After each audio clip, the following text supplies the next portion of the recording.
I'm Teresa Beanken, CEO of National Speakers Bureau Canada and Global Speakers Agency. We envision that the sharing of ideas inspires action to make the world a better place through bringing you expert speakers and thought leaders for your conferences, events, and training programs, whether they be in person, online, or hybrid. I'm pleased to introduce today's speaker. Stephanie Staples helps busy professionals like you revitalize and improve your quality of work and life. A rewired nurse, wellness expert, and a serial entrepreneur, Stephanie Staples is a catalyst for positive change, and she ensures your group has easily actionable takeaways and a whole lot of engaging fun, even if it's on a small screen. She is a specialized psychosocial employee wellness and workplace health services consultant for Health Canada, and for over 8 years has hosted her own weekly broadcast show called Your Life Unlimited, which is also the title of one of her 4 authored books. You'll find her down-to-earth delivery style and actionable strategies increase feelings of happiness, hopefulness, control, and empowerment. Welcome, Stephanie. Thank you. Thank you so much. Hello, everybody. Hello. I'll just get Lynn to queue up those 682 PowerPoints for us and we'll be good to go. No, there is no PowerPoints in this presentation. But if you have pen and paper, that would be fantastic. And if you have little fingers that can go in the chat bar, that would also be fantastic.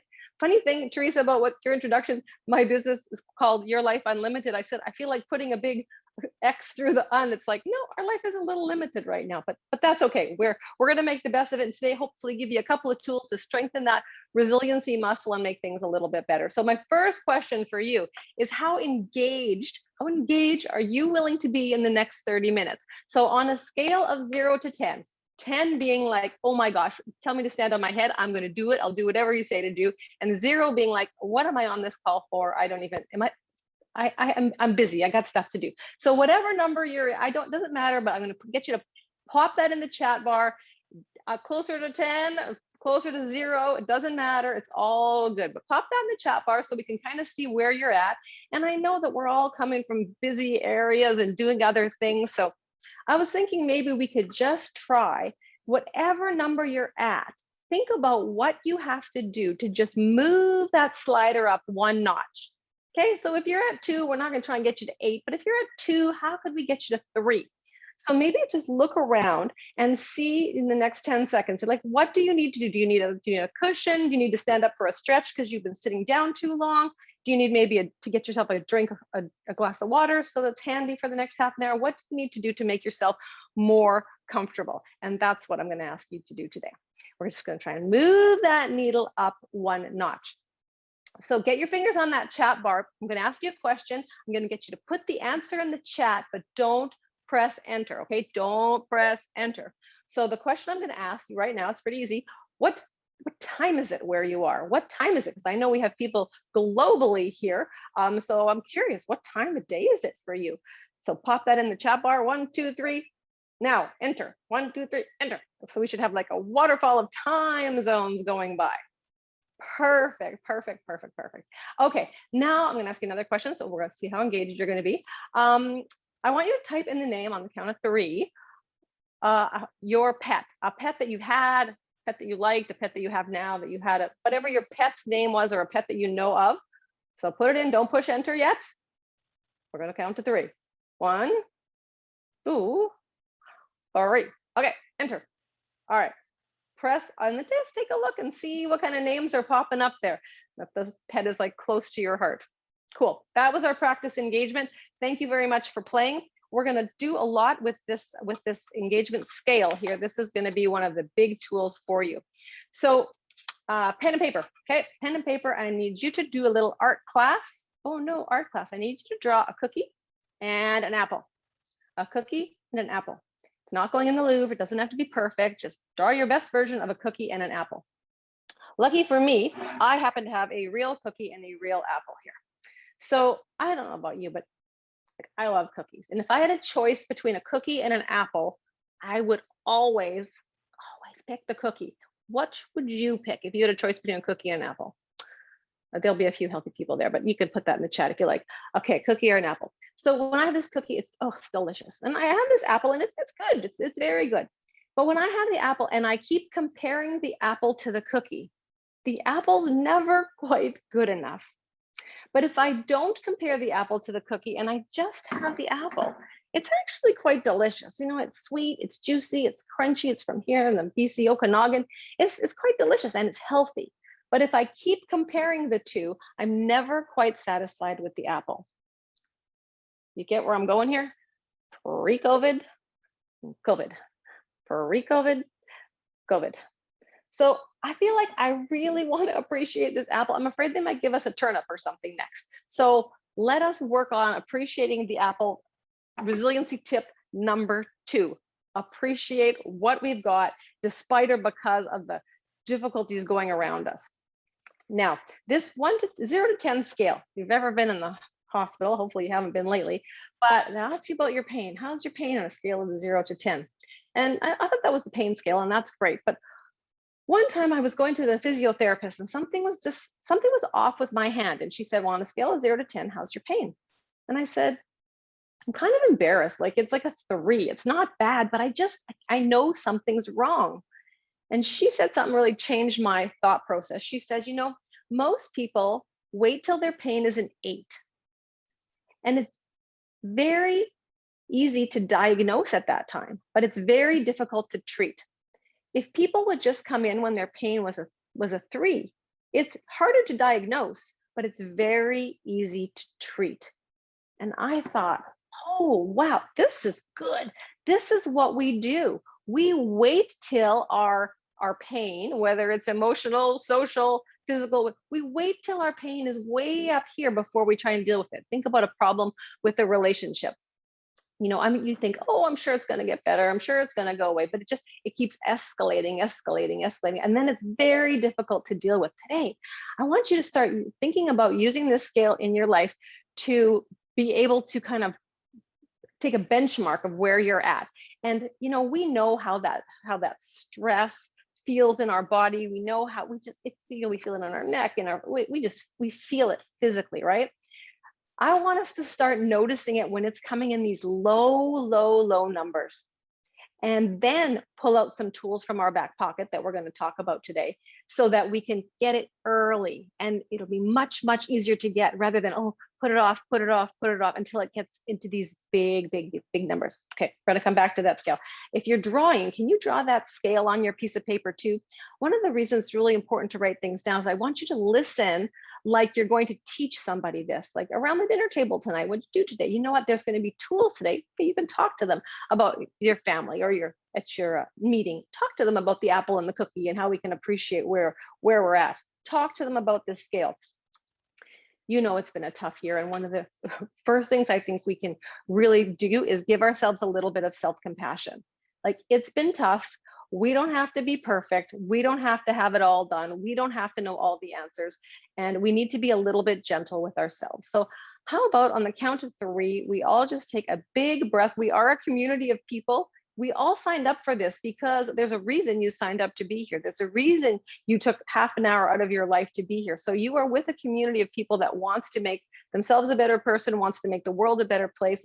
You're with a group of people who knows that we can't do our greatest good unless we are feeling as good as possible. We cannot give if we are coming from a place of depletion. So on the count of 3, we're going to take a big old breath in. 1, 2, 3. And let's be present. Let's be present. Oh, feels good. All right, the next thing I want to talk about is a circle of influence. Now, the big circle, you can draw this. The big circle represents all the problems in the world. There's a lot of problems in the world. The medium-sized circle represents all the problems in the world that you care about. The smaller circle represents the problems in the world that you care about that you can do something about. Color in that little Venn diagram part there. The problems of the world that you care about that you can do something about. Let us not spend our time, our energy, our money, our resources wasting all that when it's something that we can do nothing about.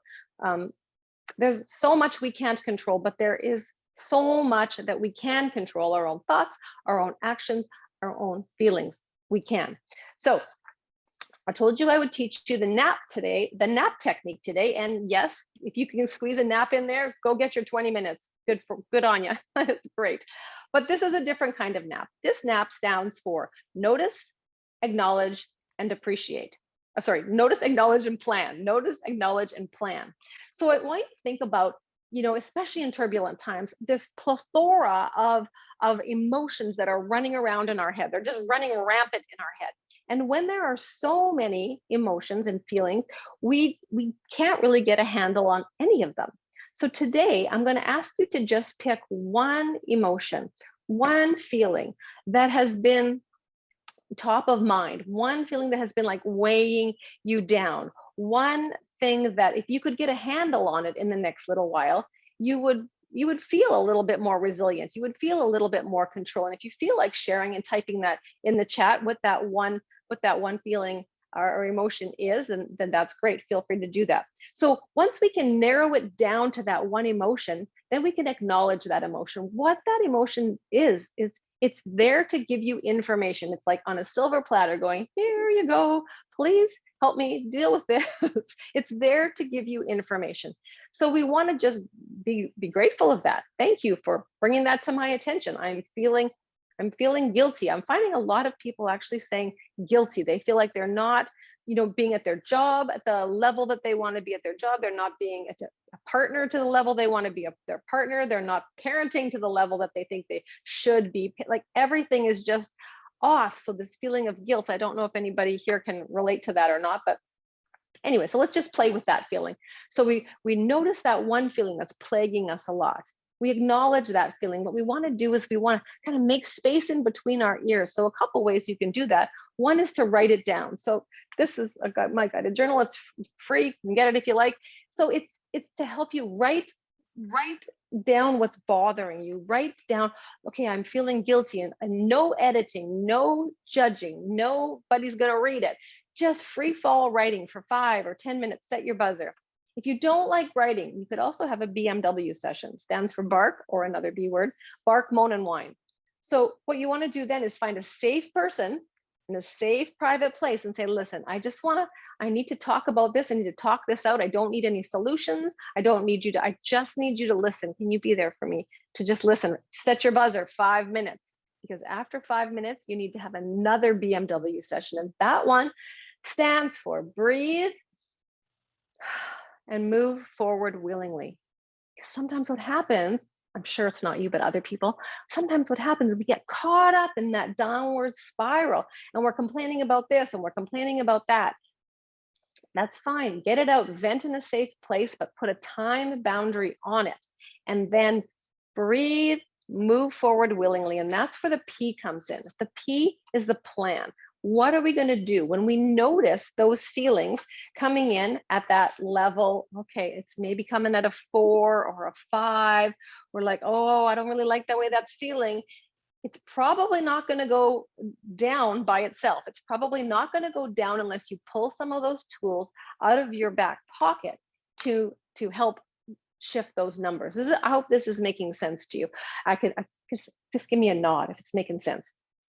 All right, so let's talk about what kind of things we could use in our back pocket for a plan if we're feeling a certain way. So we're back to this guilt thing. So here's one thing I know for sure about guilt. I believe there's 2 different types of guilt. There's a healthy guilt and there's an unhealthy guilt.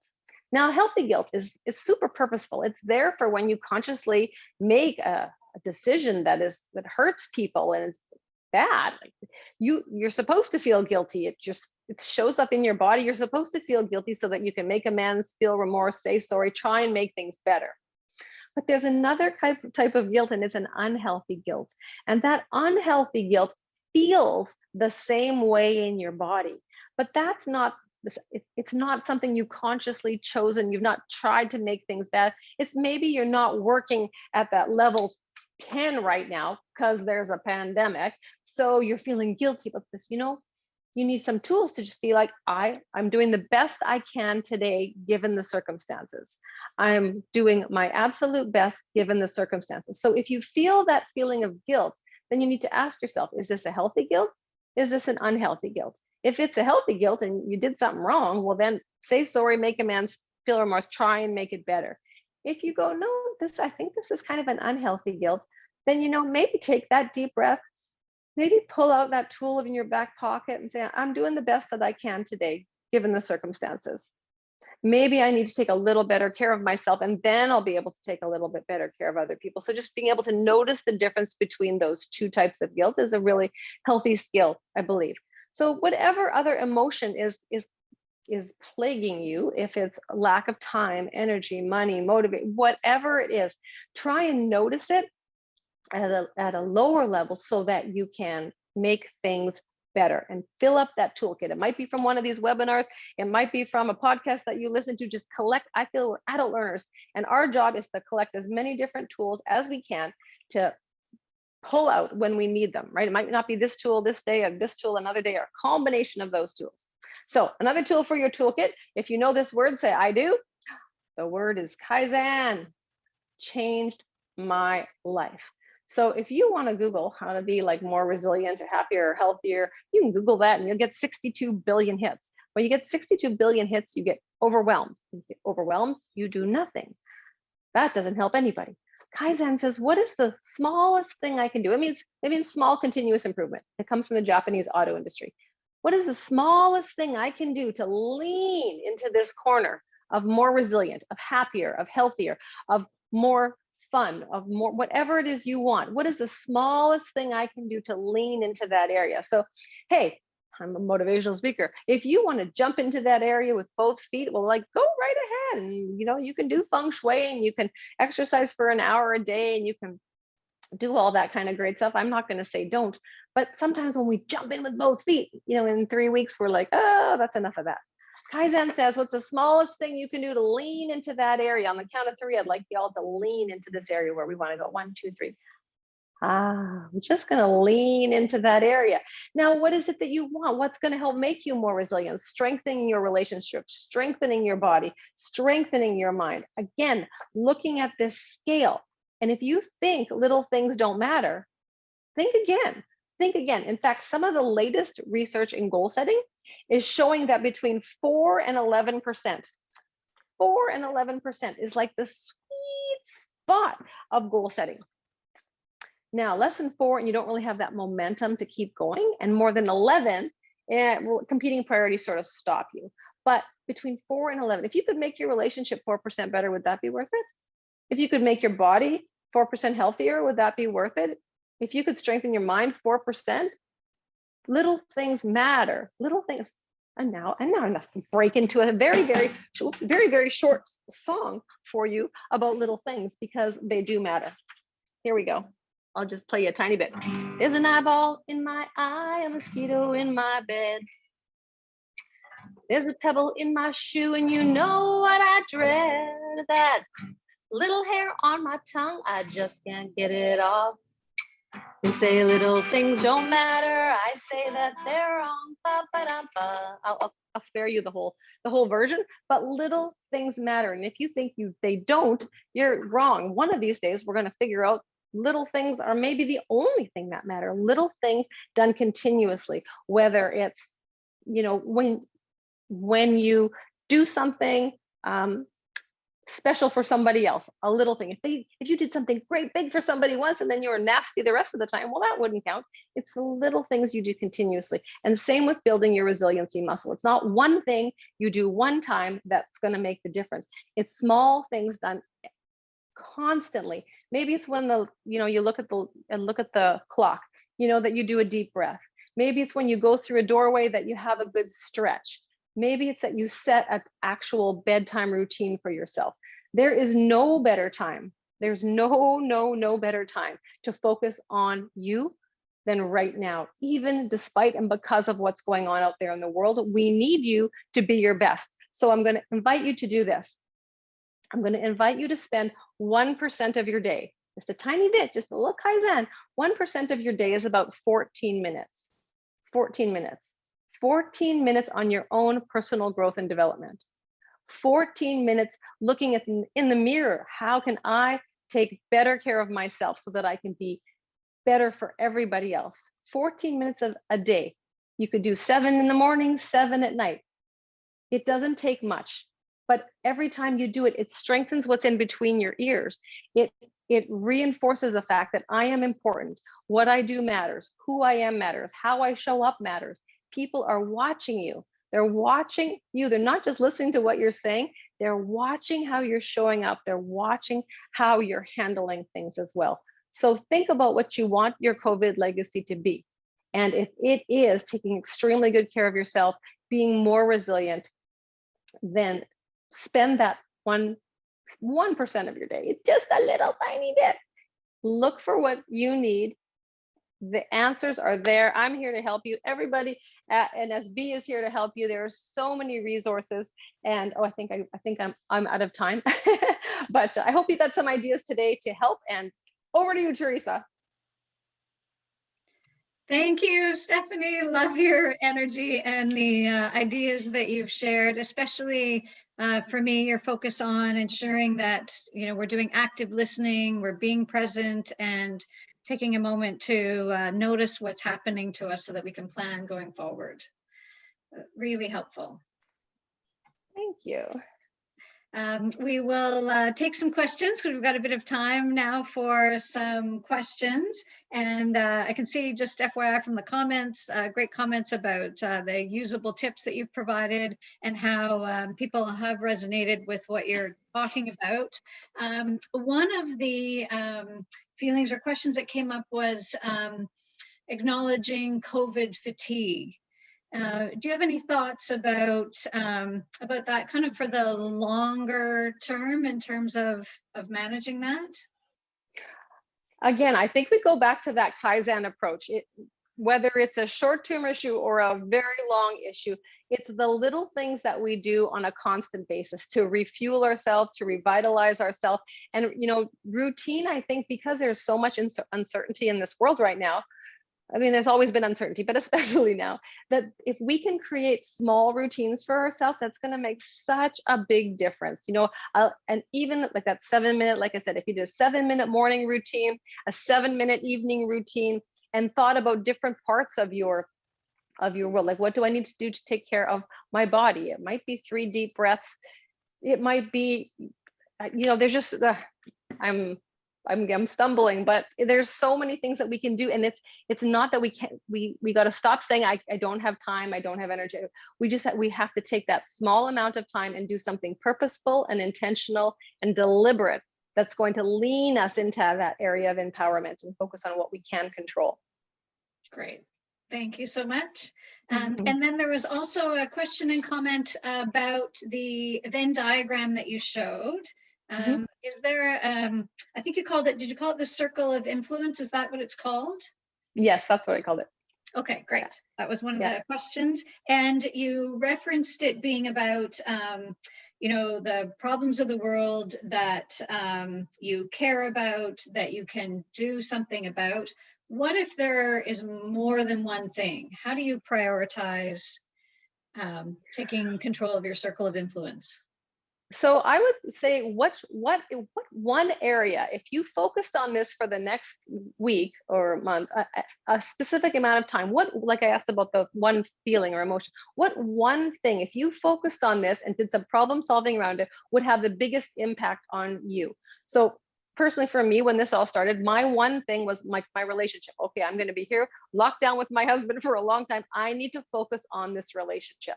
So one of the things I did, we implemented this something I called 3 questions every night before bed. 3 questions.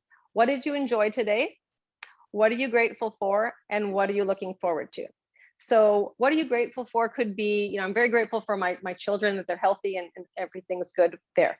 But what did I enjoy today? Well, my kids don't live with me. So I want to kind of go past, present, and future. So what did I enjoy today? Well, I enjoyed being able to go for a walk outside in the fresh air. And then what am I looking forward to? Well, yes, I'm looking forward to when COVID's done, but what are you looking forward to in the moment, like in the next 24 hours? I'm looking forward to a really nice dinner that we're planning for tomorrow. So asking those 3 questions really changed our relationship. That's the last thing in our minds before bed. That's our last conversation that we had. It was if we still do it, it's rich, it's juicy. If you don't have someone you're going to bed with, ask yourself these questions in your head. It's something simple like that. That's a game changer. Thank you for that. And we have a couple more questions. Do you have tactical suggestions for lack of motivation? Oh, so what motion changes emotion? Motion changes emotion. In fact, like I would say, wherever you are right at this moment, like get up off your chair. We are sitting down so much. If you don't like the way you're feeling, move your body. If you're sitting, stand. If you're standing, walk. If you're walking, do a power pose. One of the things you could do, something simple like this, is to make your fist and would just do like a punching motion. And if you did this hard, like, and I hope you're doing this because I'm watching you, hard and fast for like 20 seconds, not only will your heart rate go up a little bit, but you will feel different. You only have to exercise. I'll say use this for exercise, but it's anything. You only have to exercise 2 times, when you want to and when you don't. We think about things too much, right? It's too hot, it's too cold, I'm too tired, I don't have the right bra on. Like there's always reasons not to do things. Give yourself 10 seconds. You don't need to be motivated for an hour. You need to be motivated for 10 seconds, enough to get off your chair like we just did. Shift that emotion of that little tiny bit. Where's my little Kaizen card? We're not trying to go from 0 to 10. We're trying to go from like 3 to 4. And I believe the way to do that is through Kaizen. You don't have to do everything, but do something small but continuous. Little things matter. They matter.